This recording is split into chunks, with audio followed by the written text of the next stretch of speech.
घोटालों की दुनिया में आज एक नया नाम जुड़ गया है और इस नए नाम ने खूब सुर्खियां बटोरनी शुरू कर दी है। जी हां, भारतीय मूल के एक सीईओ हैं बंकिम ब्रह्म भट्ट और उन पर धोखाधड़ी करने का आरोप लगा है अमेरिका की ब्रॉडबैंड कंपनी से। आपको इस रिपोर्ट में बताने वाले हैं कि आखिर बंकिम ब्रह्म भट्ट हैं कौन और किस तरीके से उन पे एक बड़े फाइनेंशियल धोखाधड़ी के आरोप लगे हैं।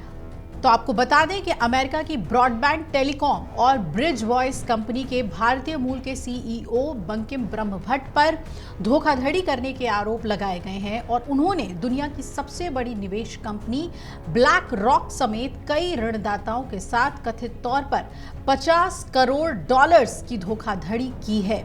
भारतीय मूल के सीईओ पर आरोप ये लगाए गए हैं कि उन्होंने अपनी कंपनियों के जरिए फर्जी बिल बनाकर ऋण लिया।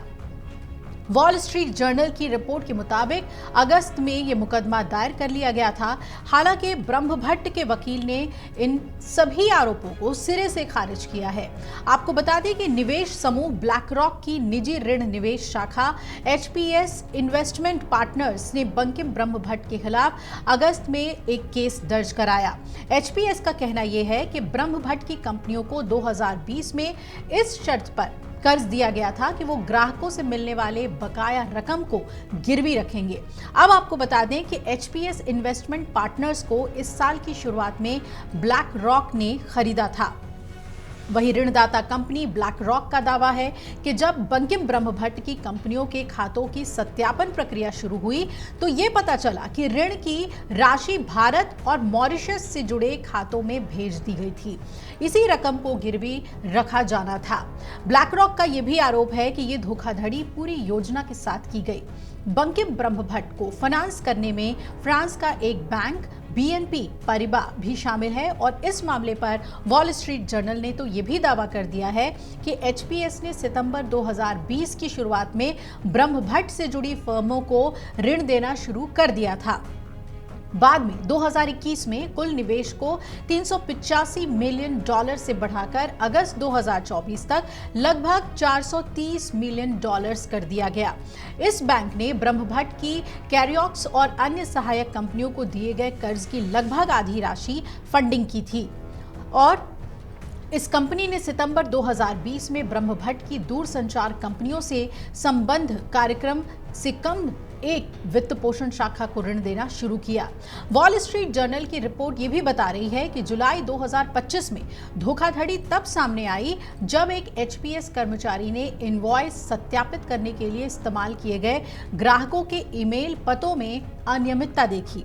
रिपोर्ट में यह दावा किया गया है कि इनमें से कई पते असली दूरसंचार कंपनियों की नकल करने वाले नकली डोमेन से आए थे और आगे की जांच से यह पता चला कि ग्राहकों से कथित तौर पर किए गए कुछ पत्राचार भी फर्जी थे। अब एचपीएस अधिकारियों द्वारा पूछताछ किए जाने पर ब्रह्म भट्ट ने कथित तौर पर चिंताओं को खारिज कर दिया और फिर फोन कॉल का जवाब देना भी बंद कर दिया।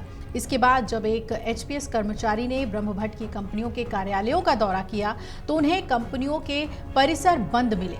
अब सवाल यह है कि आखिर कौन है ये बंकिम ब्रह्म भट्ट जिन पर इतने बड़े घोटाले का आरोप लगा है। तो आपको बता दें कि भारतीय मूल के उद्यमी हैं बंकिम ब्रह्म भट्ट और बंकाई ग्रुप के संस्थापक हैं। दूरसंचार उद्योग में 3 दशकों से ज्यादा का अनुभव उन्हें है। वहीं बंकिम ब्रॉडबैंड टेलीकॉम और ब्रिज वॉइस जैसी कंपनियों का संचालन करते हैं जो अन्य दूरसंचार कंपनियों को सेवाएं और बुनियादी ढांचा बेचती है। उनकी सार्वजनिक उपस्थिति संदेह के घेरे में आ गई है क्योंकि उनका लिंक्डइन अकाउंट भी एक्सेस करने की कोशिश करने पर वो डिलीट पाया गया है। आपको बता दें कि 10 अक्टूबर 2025 को लगभग सुबह के समय ईटी पर WSJ की एक एक्सक्लूसिव रिपोर्ट सामने आई और उसके कुछ घंटों बाद ही बंकिम ब्रह्म भट्ट का सोशल मीडिया अकाउंट गायब हो गया। अब ये पूरा मामला अमेरिका के बड़े वित्तीय संस्थानों के लिए झटका माना जा रहा है। ब्लैक रॉक जैसी कंपनियां जो बड़े पैमाने पर निवेश करती हैं उन्हें इस तरह की धोखाधड़ी का सामना करना पड़ रहा है। ये दिखाता है कि कैसे कुछ लोग अपनी चालाकी से बड़े वित्तीय तंत्र को भी धोखा दे सकते हैं। ब्रह्मभट्ट पर यह भी आरोप है कि उन्होंने एक ऐसा जाल बुना जिसमें उन्होंने झूठे कागजात और संपत्तियों का इस्तेमाल करके करोड़ों डॉलर का लोन लिया और ये लोन उन कंपनियों के लिए था जो टेलीकॉम क्षेत्र में काम करती हैं। अब देखना है कि बंकिम ब्रह्मभट्ट जो कि सिरे से खारिज कर रहे हैं इन पूरे आरोपों को लेकर, उनकी तरफ से क्या बात सामने कही जाती है और अमेरिका की ये जो कंपनी है ब्लैक रॉक कंपनी, वो किस तरीके से बंकिम ब्रह्मभट्ट पर शिकंजा कसती है। और एक सवाल ये भी अहम है कि आखिर बंकिम ब्रह्मभट्ट का जो अकाउंट लिंक्डइन का डिलीट हुआ है, तो क्या वो भागने की कोशिश कर रहे हैं, कहाँ है बंकिम ब्रह्मभट्ट, इससे जुड़ी हुई और भी खबर आपको दिखाएंगे। अगर आप ये वीडियो YouTube पर देख रहे हैं तो हमारे चैनल को सब्सक्राइब कर बेल आइकन दबाएं और Facebook पर देख रहे हैं तो हमारे पेज को लाइक करें।